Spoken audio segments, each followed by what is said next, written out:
السلام علیکم۔ ایپیسوڈ 17 شام انتقام۔ میری طبیعت ٹھیک نہیں ہے جس کی وجہ سے ایپیسوڈ لانگ نہیں آ سکتا، پھر بھی پلیز آپ میرے چینل کو سبسکرائب، لائک اینڈ کمنٹ ضرور کیجیے گا، شکریہ۔ کومل اور آزاد گھر آ چکے تھے۔ ان دونوں کی دوبارہ عباس کے ٹاپک پر بات نہیں ہوئی تھی، مگر کومل کو اس کی بات کی تسلی تھی، عباس کی بات آزاد سے ہو چکی ہے۔ رات کا کھانا خاموشی سے کھایا گیا تھا۔ نوین نے شاہنواز کو اپنی طرف سے کافی وضاحت دینے کی کوشش کی، مگر شاہنواز اور وجیہہ کا یہی کہنا تھا اگر آزاد اور حنین ایک دوسرے کے ساتھ خوش ہیں تو ان کے معاملات میں انٹرفیئر مت کرو، انہیں خوش رہنے دو۔ نوین نے سوچا وہ اپنے دشمن کو ہرگز خوش نہیں رہنے دے گی۔ رات کو اس کے روم میں چلا گیا۔ وجیہہ کی بات سننے آزاد رات کو اس کے روم میں چلا گیا۔ تقریباً 1 گھنٹے کے بعد جب آزاد بیڈ روم میں آیا تو حنین کو دوسری کروٹ لیٹے بیڈ پر لیٹا دیکھ وہ روم کا دروازہ لاک کر کے حنین کے پاس آیا۔ بیڈ پر آ کر بیٹھا، جھک کر حنین کے کندھے پر اپنے ہونٹ رکھتا ہوا اس کا رخ اپنی طرف کیا۔ حنین سیدھی ہو کر لیٹی آزاد کو دیکھنے لگی۔ آزاد تکیے پر اپنی کونی ٹکائی سے دیکھتے ہوئے اس کے گال اپنی انگلیوں کے پڑوں سے چھونے لگا۔ کیا کہہ رہی تھی آنٹی تم سے؟ حنین بڑی سنجیدگی سے آزاد کو دیکھتی ہوئی پوچھنے لگی تو آزاد شرارت سے بولا تمہاری برائیاں کر رہی تھی۔ حنین بولی وہ ایسے نہیں کہہ سکتی، تم جھوٹ بول رہے ہو۔ آزاد اس کو دیکھتا ہوا بولا آج ہوئے واقعے کے بارے میں مجھے شرم دلا رہی تھی، میری غلطی بتا رہی تھی، اور میں صدا کا بے شرم انسان ہوں۔ اس کی آخری بات پر حنین نے افسوس سے اسے دیکھا تھا۔ تمہیں آپی کے ساتھ اتنا برا سلوک نہیں کرنا چاہیے تھا آزاد، انہیں کتنی تکلیف ہوئی ہوگی۔ حنین کا دماغ نوین کی طرف گیا تو وہ آزاد سے شکوہ کرنے لگی۔ حنین کی بات سن کر آزاد اٹھ کر بیٹھ گیا۔ پھر شروع ہو گئی تم اپنی بہن کی سائیڈ لینا۔ تمہیں تکلیف دیتے ہوئے اس نے یہ سوچا کہ تمہیں کتنی تکلیف ہوئی ہوگی۔ کیسی بہن ہے تمہاری؟ میں نے تو کبھی مذاق میں بھی کومل پر ہاتھ نہیں لگایا، اور اس نے تمہارے ساتھ کتنا برا سلوک کیا، آخر کس بات پر اس نے اتنا اوور ری ایکٹ کیا ہنی؟ آزاد حنین کو دیکھتا ہوا پوچھنے لگا۔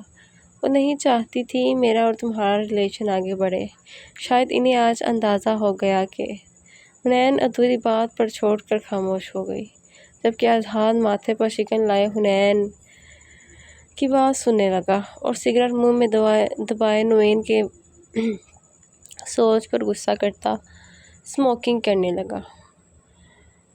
اوئے بات غصہ کرنے کی نہیں ہو رہی، ٹھیک کرو اپنا موڈ۔ حنین آزاد کے ماتھے پر شکنیں دیکھ کر اس کو گریبان سے پکڑ کر اپنی طرف کھینچ کر سگریٹ اس کے منہ سے نکال کر پھینکتی ہوئی بولی نہیں آتا شوہر کا موڈ ٹھیک کرنا تمہیں؟ وہ حنین کے اوپر جھک کر سنجیدگی سے اس سے پوچھنے لگا تو حنین نے نفی میں سر ہلایا۔ میں سکھاؤں؟ آزاد بولتا ہوا حنین کی گردن پر جھکا اور اپنے ہونٹ رکھ دیے اس کے نائٹ ڈریس کے بٹن کھولنے لگا اور اپنی ساری رات اپنی شدتوں سے مہکانے لگا۔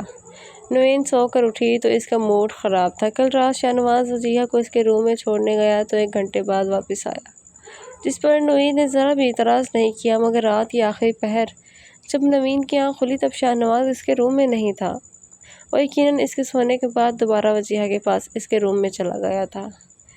پہلی بار اسے شاہنواز اور وجیہہ پر بے حد غصہ آیا۔ ڈریس چینج کر کے البتہ اس نے صبح ڈائننگ ہال میں قدم رکھا تو ٹیبل پر شاہنواز اور وجیہہ تو موجود نہ تھے، البتہ صبح آزاد کی فضول حرکتیں دیکھ کر وہ مزید چڑ گئی۔ حنین اپنے ہاتھ سے نوالے بنا کر اس کے منہ میں ڈال رہی تھی۔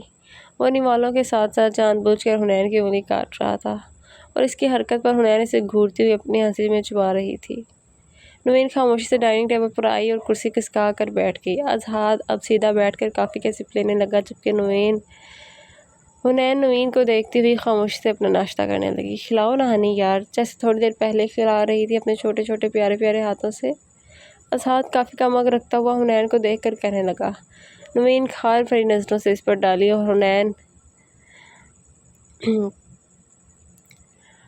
حنین آزاد کو آنکھیں دکھانے لگی۔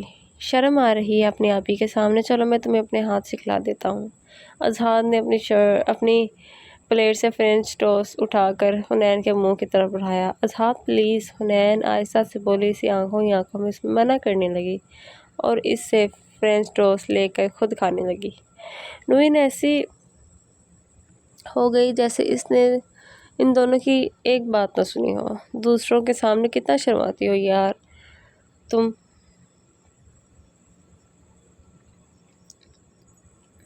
دوسروں کے سامنے تم کتنا شرماتی ہو یار، اکیلے میں تم۔ اف، آج شرافت سے میرے آفس جانے کے بعد اپنے نیلز کاٹ لینا۔ کل رات بہت زخمی کیا تم نے مجھے۔ اذہان مزے سے کافی پیتا ہوا بولا۔ نین نے منہ کھولے اس کو جھوٹ بولتا دیکھنے لگی، جبکہ نوین ایسے پوز کر رہی تھی جیسے اس نے اپنے کانوں میں روئی ڈال رکھی ہو۔ اذہان تم لیٹ ہو رہے ہو، تمہیں آفس جانا چاہیے۔ اب حنین اذہان کو گھورتی ہوئی آہستہ سے بولی، چلا جاؤں گا میری جان، مگر آج تم بلیک ڈریس میں ریڈی رہنا، کیونکہ میں آج بھی اپنے بلیک اینڈ وائٹ نائٹ کو کل رات کی طرح فل کلرفل بنانا چاہتا ہوں۔ حنین اس کی بات سن کے ناراض نظروں سے اذہان کو دیکھنے لگی۔ وہ نوین کو سنانے کے لیے یہ بہت سے فضول بول رہا تھا، جبکہ حنین کے دیکھنے پر اذہان ڈھیٹ بن کر مسکرا رہا تھا۔ اتنے میں شاہ نواز ویل چیئر تھامے وجیہہ کے ساتھ ناشتے کے ٹیبل پر آیا۔ نوین ان دونوں کو بھی نظر انداز کیے اپنا ناشتہ کرنے لگی۔ نوین میڈیسن لی تھی تم نے صبح کی؟ شاہ نواز اپنی کرسی پر بیٹھتا ہوا نوین سے پوچھنے لگا۔ ظاہری بات ہے، اپنا خیال میں خود ہی رکھوں گی، اور کون رکھے گا؟ نوین کسی کو دیکھے بغیر اپنے پلیٹ میں جھکی ہوئی بولی۔ میں نے تمہیں کل رات کو کچھ کہا تھا؟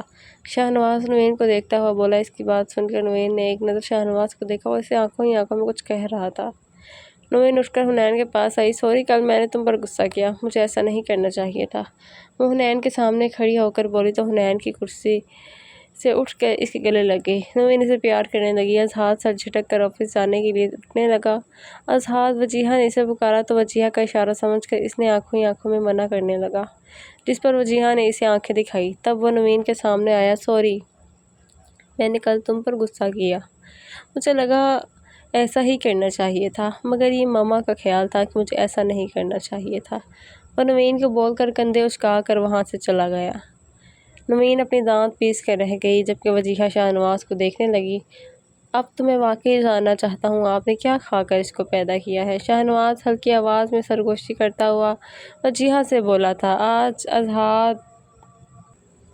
آج اذہان کا برتھ ڈے تھا، یعنی اس کا اسپیشل ڈے، اور حنین آج کے دن اس کے لیے بہت اچھا سا تیار ہونا چاہتی تھی۔ وہ تھوڑی دیر پہلے ہی پارلر سے گھر آئی تھی اور آئینے میں کھڑی اپنا جائزہ لے رہی تھی۔ ٹیلر سٹائل میکسی میں وہ شاید اس لیے اور بھی زیادہ پرکشش لگ رہی تھی کیونکہ وہ میک اپ نہیں کرتی تھی۔ نوین کو حنین کا اذہان کے لیے یوں تیار ہونا بالکل پسند نہیں آیا تھا۔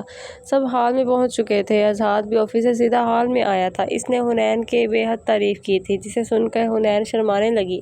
کومل بھی بے چینی کے ساتھ عباس کا انتظار کر رہی تھی۔ عباس کو آتا دیکھ کر اس کے چہرے پر خوشی نمایاں ہوئی۔ اذہان اور وجیہہ سے ملنے کے بعد کومل کے پاس آیا تھا۔ تم نے میری فرمائش پوری نہیں کی، عباس نے کومل کو بولا تو کومل نے منہ پھلا کر کہا، اب میں اپنے بھائی کی برتھ ڈے پر لانگ فراک اور 2 پونیاں کر کے آتی تو اچھی لگتی بھلا۔ کومل کی بات سن کر عباس مسکرایا تھا۔ پلیز آپ میرے چینل کو سبسکرائب ضرور کریں اینڈ کمنٹ میں بھی بتائیں کہ آپ کو ناول کیسا لگا۔ اللہ حافظ۔